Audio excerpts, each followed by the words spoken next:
네, 취준생들의 힐링을 책임지고 있는 잡정보센터의 금요 스페셜 이번 순서는요. 영화도 감상하고 또 직업의 세계도 만나볼 수 있는 영화 직업을 만나다 시간입니다. 네, 오늘도 영화를 통해서 직업의 세계를 더 자세히 깊숙이 알려주실 분입니다. 시대21의 이주연 기자님 자리하셨습니다. 기자님 안녕하세요. 안녕하세요. 네, 안녕하십니까.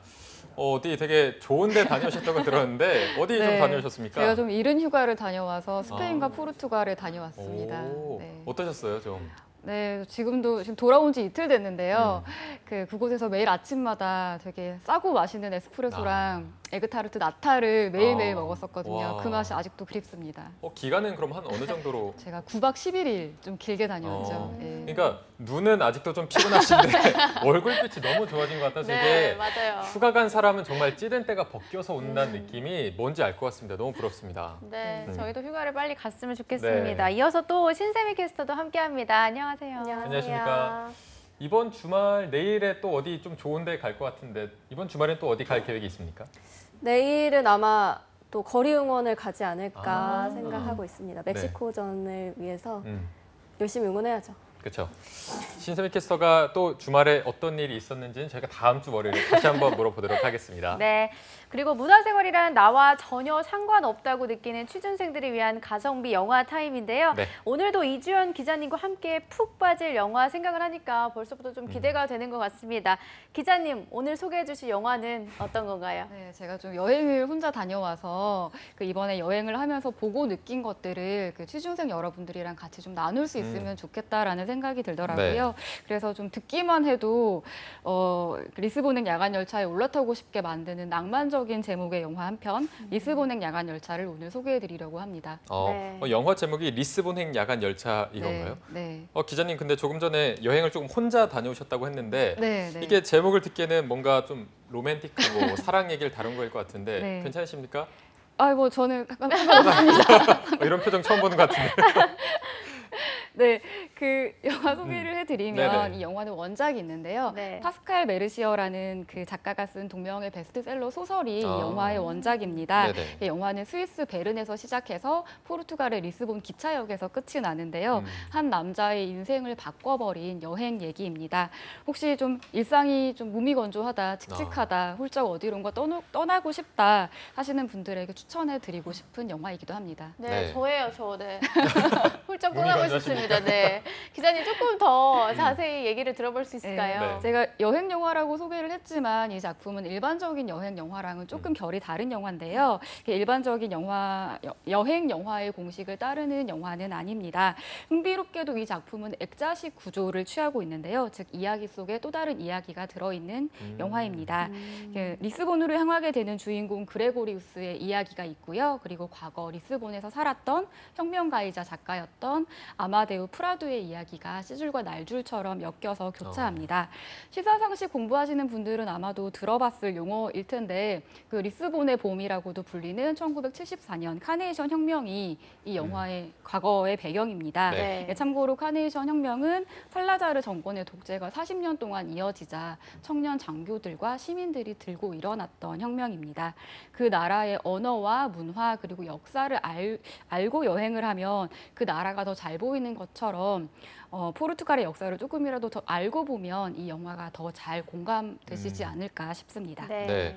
자, 오늘 영화도 감상하시고 어떤 직업이 있는지도 좀 알아가시면 좋을 것 같고 여기에 또 깨알 같은 역사 지식까지 알려주셨는데 빨리 좀 줄거리를 들어봐야 될 것 같습니다. 신세미 캐스터가 이 영화의 줄거리를 한번 소개해 주시죠.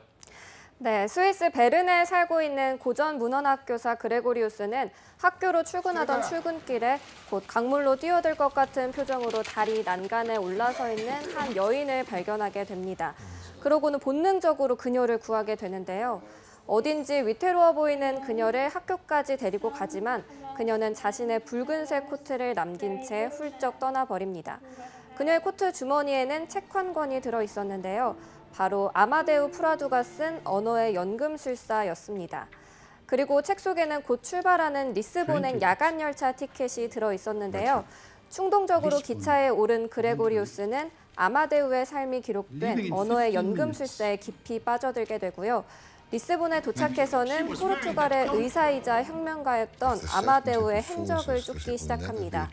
아마데우는 세상에 뜨고 없지만 그의 가족과 카네이션 혁명에 동참한 친구들을 만나면서 그레고리우스는 가슴이 뛰는 걸 느끼게 된다는 내용인데요. 여기까지 제 역할을 마치도록 하겠습니다. 밀당을 점점 잘하시네요. 그러니까요. 네.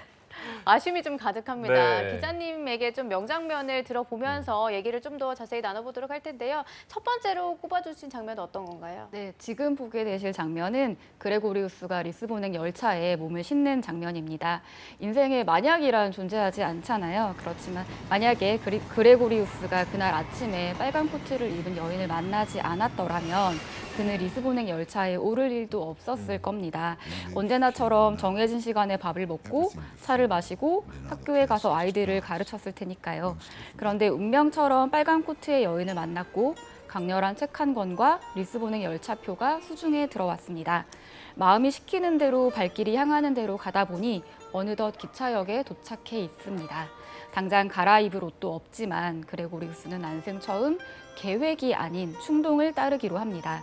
그렇게 기차에 몸을 실으면서 일탈이 시작됩니다. 네, 정말 그야말로 충동적으로 이렇게 일탈을 하게 된 것 같은데 이 장면을 조금 꼽아주신 이유가 있을 것 같아요. 네, 이렇게 열차에 올라탈 때 그 등장하는 나레이션이 있어요. 네. 그 나레이션이 아마데우스의 책에 언어 연금술사에 적혀 있는 글인데요.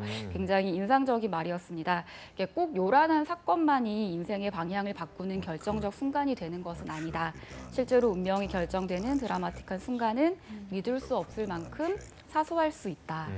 빨간 코트의 여인을 만난 그 사소한 우연, 그리고 기차에 오르기로 한 그 찰나의 선택이 그레고리우스의 삶을 바꿔 놓았듯이 결국 우리의 삶도 사소한 우연과 찰나의 선택들로 이루어지는 게 아닌가라는 생각이 들더라고요. 그러니까 결국 우리의 삶에 사소하지 않은 순간은 하나도 없을지 모른다는 생각이 들었습니다. 기자님의 감상평까지 좀 들어보니까 이 영화가 품고 있는 의미가 정말 많은 것 같다는 생각이 네. 드는데요. 두 번째로 선택하신 장면은 또 어떤 건가요? 네, 제가 이 영화가 액자식 구조라고 설명을 드렸잖아요. 네. 이번에는 과거 장면입니다. 그 조지의 회상으로 시작되는 과거의 아마데우 이야기인데요. 아마데우와 조지는 고등학교 때부터 단짝 친구였습니다. 아마데우는 대학을 졸업하고 의사가 됐고 조지는 약사가 됐죠. 아마데우는 조지에게 통 크게 약국을 선물하기도 하는데요. 그때까지만 해도 두 사람은 자신들의 우정이 영원할 줄 알았습니다. 하지만 혁명을 준비하는 과정에서 두 사람의 사이가 틀어지게 되는데요. 아마데우와 조지가 스테파니라는 여성과 동시에 사랑에 빠졌기 때문입니다. 그렇게 나이가 든 현재의 조지는 사랑하는 친구와 사랑하는 여인을 동시에 잃어버린 자신의 과거를 현재의 그레고리우스에게 들려줍니다. 이제 저항운동 얘기는 하지 않는다고 하면서도 조지는 아직 아마데우를 애도하고 있습니다. 밤이 돼도 약국에 불을 켜두는 것이 그 애도를 나타내고 있는데요. 그것이 한때 소중한 시간을 함께 보낸 친구를 기리는 최선의 의식인 겁니다. 이 부분 또 과거로 훌쩍 가서 다른 얘기를 하고 있는데 이 부분을 또 꼽아주신 이유가 있겠죠? 네, 이 장면은 결국 사랑과 우정과 혁명이 어떻게 사람의 운명을 바꿔놓았느냐 그거를 보여주는 압축적으로 잘 보여주는 장면이라고 할 수 있습니다. 네. 그리고 또 과거와 현재가 흥미롭게 만나는 장면이기도 한데요. 조지는 남몰래 가슴속에 묻어뒀던 이야기를 결국 이방인인 그레고리우스에게 들려줍니다. 그러니까 때론 이방인이기에 가능한 행동이 있고 때론 이방인이기 때문에 받는 특별한 대접이 있다고 생각을 하는데요. 조지가 그레고리우스에게 과거의 이야기를 들려준 것도 결국 그가 이방인이었기 때문이라는 생각이 듭니다. 네. 영화를 보면서 놓치기 쉬울 법한 장면들을 좀 짚어주시고 그에 대한 의미까지 설명을 해주시니까 좀 이해도가 더 높아지는 것 같다는 생각이 드는데요. 마지막으로 좀 세 번째 주요 장면은 또 어떤 건가요? 네, 아마데우스가 혁명을 하던 도중에 스테파니와 사랑의 도피를 하는 장면입니다. 무사히 포르투갈 국경을 넘어서 스페인에 도착한 두 사람은 미래에 대한 얘기를 나눕니다. 아마데우는 스테파니에게 우리밖에 없는 신세계로 멀리 떠나자고 말하는데요. 하지만 스테파니는 결국 그가 원하는 삶이 자신이 원하는 것과는 다르다는 것을 깨닫습니다. 서로 같은 방향을 바라보고 같은 생각을 한다고 생각했지만 그게 아니었다는 걸 목숨을 건 도피를 감행하고 나서야 알게 되는 거죠. 두 사람은 그렇게 영원한 이별이 될 줄도 모르고 이별을 합니다. 아마데우의 삶이 얼마나 강렬했는지 그리고 삶의 종장은 또 얼마나 허무했는지 확인할 수 있는 장면입니다. 네. 네. 이 어떤 삶에 대한 강렬한 모습과 허무함이 교차하면서 그 여운이 더 깊은 것 같은데 이 장면을 볼 때 좀 어떤 점을 알면은 이 영화가 더 쉽게 다가간다거나 좀 다른 면으로 해석할 수 있는 장면 같은 게 있을까요? 네, 되게 밑줄을 긋고 싶은 대사들이 되게 많아요. 기억해두고 싶은 대사들이 많은데 이 장면에서도 아마데우의 책 구절이 등장을 합니다. 우리는 어떤 곳을 떠날 때 우리의 일부를 남긴다. 떠나더라도 그곳에 머무는 것이다. 네, 그 길에 나의 흔적이 남아있다는 얘기고요. 내가 지나온 길에 내가 있다는 얘기입니다.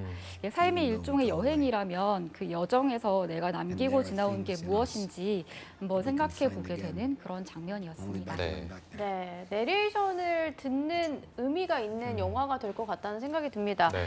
저희 코너가 또 여기서 끝나면 안고 없는 찐빵이라고 할 수가 있겠죠. 네. 기자님, 여기서 좀 빼낼 수 있는 직업은 네. 또 어떤 건가요? 네, 주인공 그레고리우스의 직업인데요. 그레고리우스는 고전 문헌학 교사입니다.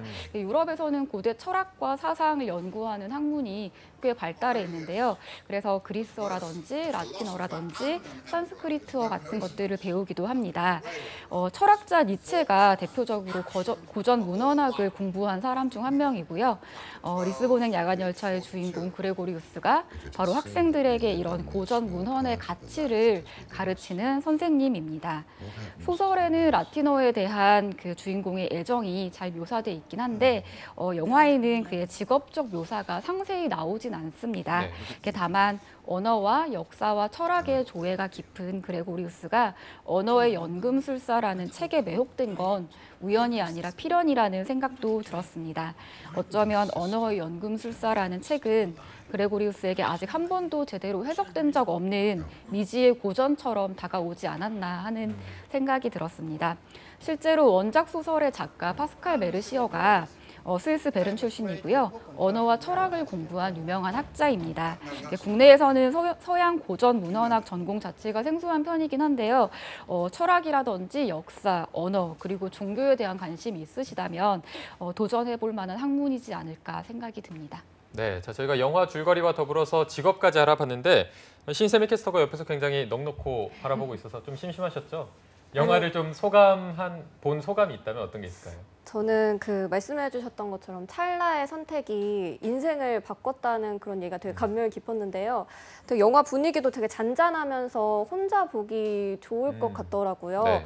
제가 집에서 혼자 영화 보는 걸 좋아하는데 이걸 보면서 혼자 많은 생각을 할 수 있지 않을까 싶었습니다. 네. 네, 오늘 영화 직업을 만나다 시내 21의 이주연 기자님과 함께했는데요. 다음 주에 또 어떤 직업이 소개될지 많은 기대 부탁드리고요. 오늘 수고해주신 이주연 기자님 그리고 신세미 캐스터 두 분 고맙습니다. 고맙습니다. 감사합니다.